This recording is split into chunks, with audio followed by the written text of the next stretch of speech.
Hello friends, mamma's kitchen and family ব্লগে স্বাগত। নমস্কার বন্ধুরা, নতুন রান্না নিয়ে চলে এসেছি। দেখুন, আজকে আমি করব পটল আলু দিয়ে সয়াবিন। সয়াবিনটা আমি একটু সিদ্ধ করে নিয়েছি, আর এখানে আলু পটল নিয়েছি, আর মশলা নিয়েছি।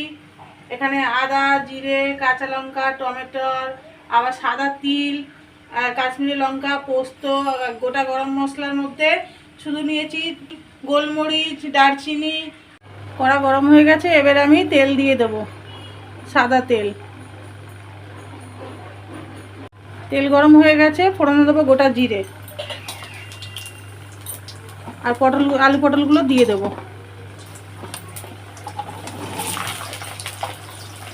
আলু পটলগুলো একটু লাল করে ভেজে নেব,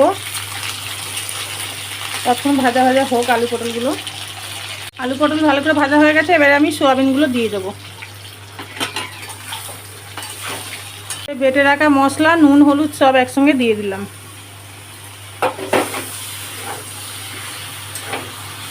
মশলাটা ভালো করে আমি কষিয়ে নেব।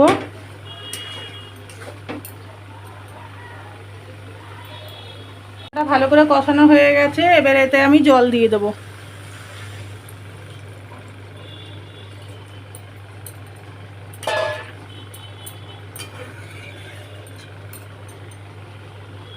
থালা দিয়ে এবারে চাপা দিয়ে দেবো তরকারিটা।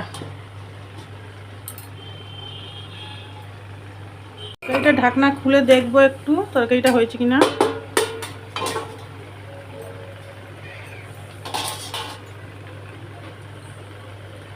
আলু সিদ্ধ হয়ে গেছে,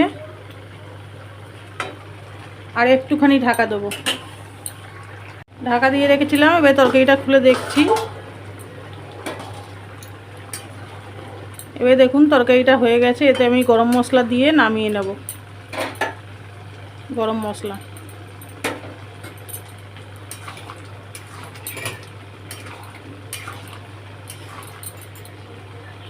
রান্নাটা হয়ে গেছে, এবার আমি গ্যাসটা বন্ধ করে দেবো।